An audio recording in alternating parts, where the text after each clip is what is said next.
Hello friends, welcome to my YouTube channel concept nursing classes. आज की class में UP UMS सफाई का जो एग्जाम हुआ था 30 मार्च 2024 को, उसका सेकंड पार्ट सॉल्व करेंगे। Question 1, a patient thinks that his relative wants to kill him. This is an example of dementia, delirium, hallucination, delusion. एक मरीज सोचता है कि उसका रिश्तेदार उसे मारना चाहता है। यह किसका उदाहरण है? पागलपन का, प्रलाप का, मतिभ्रम का, भ्रांति का। तो यदि ऐसा कोई पेशेंट ये सोचता है कि उसका रिलेटिव उसको मारना चाहता है, तो ये एग्जाम्पल है डिल्यूजन का, एक प्रकार की भ्रांति या भ्रम का उदाहरण है। नेक्स्ट क्वेश्चन देखते हैं। In medical sociology, discipline incidence of illness is to a large extent dash by social and cultural factors. चिकित्सा समाजशास्त्र अनुशासन में बीमारी की घटना काफी हद तक सामाजिक और सांस्कृतिक कारकों के कारण होती है। ऑप्शन ए है नन, यहाँ पर ब्लैंक में नन आएगा, डिटरमाइंड आएगा, मॉडिफाइड आएगा, रिजेक्ट आएगा। तो ऑप्शन बी इसका बिल्कुल सही है, डिटरमाइंड आएगा। In medical sociology, discipline incidence of illness is to a large extent determined by social and cultural factor. Next question देखते हैं। Rate of oxygen administration through nasal catheter 2 to 4 litre, 0.5 to 1 litre, 4 to 6 litre, 1 to 2 litre. Nasal catheter के द्वारा जो rate of administration होता है oxygen का, वो होता है 2 to 4 लीटर। ऑप्शन ये बिल्कुल सही होगा। नेक्स्ट क्वेश्चन देखते हैं। Question number 26, which of the following is true?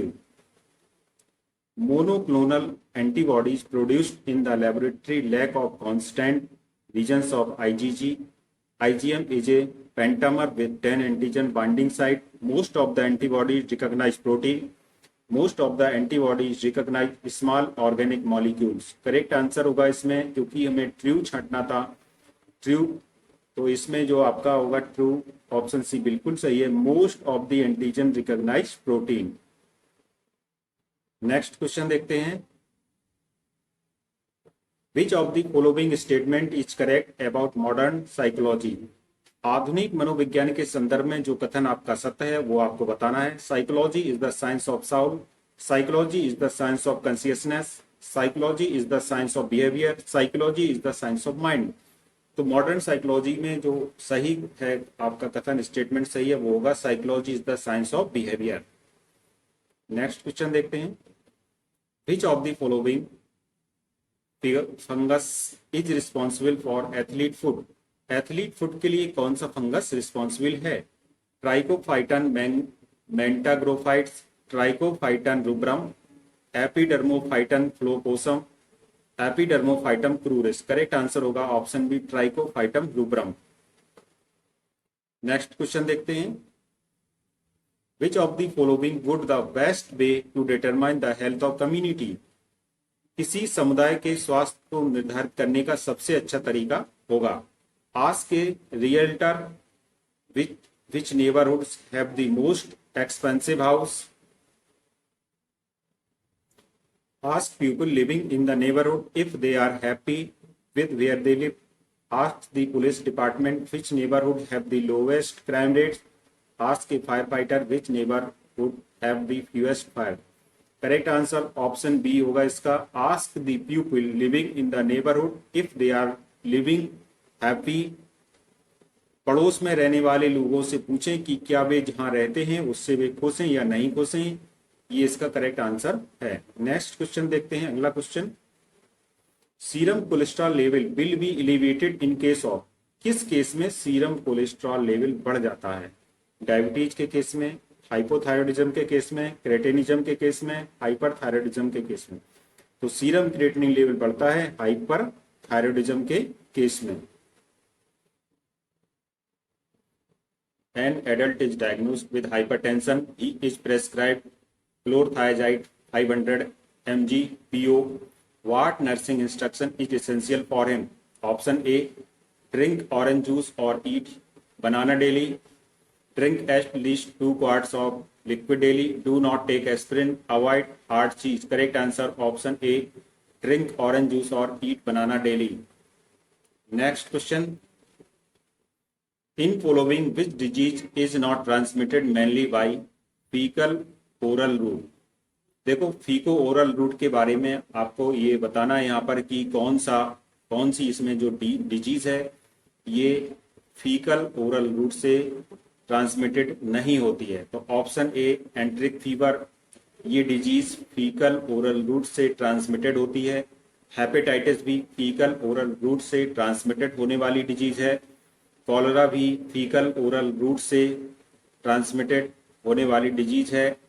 केवल ये मीजल्स है, ये फीको ओरल रूट से ट्रांसमिटेड नहीं होती है, इसलिए इसका ऑप्शन डी बिल्कुल सही है। नेक्स्ट क्वेश्चन देखते हैं। WHO established in the year. WHO की स्थापना किस वर्ष में हुई थी, आपको ये बताना है। 1950, 1947, 1948, 1948। इसमें दो बार ऑप्शन में 1948 दिया गया है, यही इसका एक बार 1848 है, एक बार 1948 है, तो इसका जो करेक्ट आंसर है वो है 1948 में WHO की स्थापना हुई थी। अगला प्रश्न है the disease imported in a country which was not otherwise present. एक ऐसे देश में आयातित बीमारी जो अन्यथा मौजूद नहीं हो। देखिए ऐसा है कि जब कोई बीमारी बाहर से किसी अन्य देश में आती है, जैसे कि कोरोना किसी एक देश से कई देशों में फैल गया था, तो इस प्रकार की बीमारी को कौन सी बीमारी कहते हैं, यहाँ पर आपको ये बताना है। ऑप्शन ए है exotic disease, option B zoonotic disease, option C epornithic disease, option D epizootic disease. Correct answer होगा एक्सोटिक डिजीज, क्योंकि एक्सोटिक का नाम ही होता है विदेशी, तो ये विदेश से चूंकि आती है किसी देश में, इसलिए इसको हम एक्सोटिक डिजीज बोलते हैं। For example corona virus. Next question देखते हैं। Question number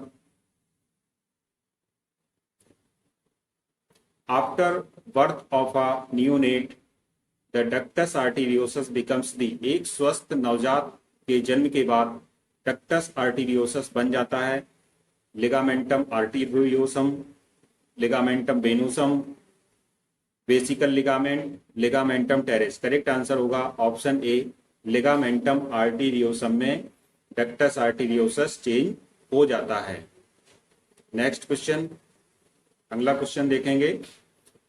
two encourage community participation which of the following should a nurse do. सामुदायिक भागीदारी को प्रोत्साहित करने के लिए नर्स को क्या करना चाहिए।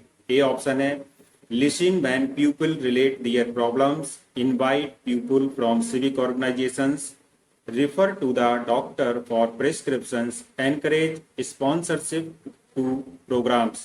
करेक्ट आंसर होगा option A listen when people relate their problems. ये बिल्कुल आंसर इसका सही है। Silent epidemic of the country is. Option A chronic liver disease, chronic obstructive pulmonary disease, Alzheimer's disease, coronary artery disease. Silent epidemic एक country का एक of the centuries, एक सदी की खामोश महामारी है, वो है कौन सी, अल्जाइमर्स डिजीज। ऑप्शन सी इसका बिल्कुल सही है। अगला प्रश्न है recently who is appointed as a member of election commission of India. ये देखिए ये आपके करंट से पूछा गया क्वेश्चन है। अभी हाल ही में किसको इलेक्शन कमिश्नर ऑफ इंडिया का मेंबर बनाया गया है। श्री ज्ञानेश कुमार, श्री अशोक लवासा, श्री अरुण गोयल, श्री अनूप चंद्र पांडे। करेक्ट आंसर होगा ऑप्शन सी श्री ज्ञानेश कुमार। अगला प्रश्न है the Apgar scoring is done to appraise the infant for. Apgar scoring शिशु का मूल्यांकन करने के लिए की जाती है।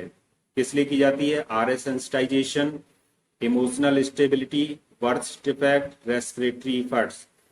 देखिए अपगार स्कोर ये डॉक्टर वर्जीनिया अपगार द्वारा दिया गया स्कोर था, जिसके लिए हम किसी भी न्यूनेट में ये देखते हैं कि ये नवजात बच्चा कितना स्वस्थ है। इसके लिए मैक्सिमम स्कोरिंग 10 होती है और 0 से 10 इसका स्कोर होता है। इसमें 5 चीजें देखी जाती हैं और सभी के 2-2 अंक दिए जाते हैं। तो यहाँ पर एक आपका जो इसमें पॉइंट जो इसमें ऐड किया जाता है वो है आपका रेस्पिरेशन। तो ऑप्शन सी इसका ऑप्शन डी इसका सही है। कि इसमें अबकार स्कोर भी मूल्यांकन करने के लिए होता है। अगला प्रश्न है, which of the following sentence are not true? कौन सा वाक्य सत्य नहीं है? Growth and development is a continuous process. Growth option A है। Option B, all the human beings follow a same pattern of growth. Option C, different tissue of the body grow different rates, grown pattern of every individual is unique। Correct answer होगा option B, इसका बिल्कुल सही है। All the human being follow a same pattern of growth. सभी मनुष्य विकास के एक ही pattern का पालन कर। A post-operative patient obtained more than 13 points in a Glasgow scale test. After the test, he was tired and partially lethargic. Which of the following elements of communication could be the most effective in conveying message? Operation के बाद एक मरीज को Glasgow scale परीक्षण में 13 से अधिक अंक प्राप्त हुए। परीक्षण के बाद वह थका हुआ और आंशिक रूप से सुस्त था। निम्न में से संचार का कौन सा तत्व किसी संदेश को संप्रेषित करने में सबसे प्रभावी हो सकता है? Option A voice, option B silence, option C gesture, option D eye contact. तो देखिए, ये जो GCS होता है, ग्लासगो स्केल, इसमें किसी भी मैसेज को संप्रेषित करने में जो सबसे इफेक्टिव तत्व है वो होता है वॉइस, या जो पेशेंट की आवाज सबसे इफेक्टिव होती है, इसलिए इसका ऑप्शन ए बिल्कुल सही होगा। नेक्स्ट अगला प्रश्न देखते हैं। What is the primary nursing intervention for a child with fever? बुखार से पीड़ित बच्चे के लिए प्राथमिक नर्सिंग हस्तक्षेप क्या है? Administering antipyretic to reduce fever, administering antibiotics immediately, monitoring and providing supportive care, placing the child in a cold bath। सबसे पहले जो पहला ऑप्शन है वो है बुखार को कम करने के लिए जूर्णनाशक दवाइयां देना। दूसरा है तुरंत एंटीबायोटिक्स देना, निगरानी करना और सहायक देखभाल प्रदान करना, और बच्चे को ठंडा स्नान में रखना। देखिए, इसका जो करेक्ट आंसर होगा ऑप्शन सी बिल्कुल सही है। Monitoring and providing supportive care, निगरानी करना और सहायक देखभाल प्रदान करना। अगला प्रश्न है, what is the name of the weak zone of earth crust?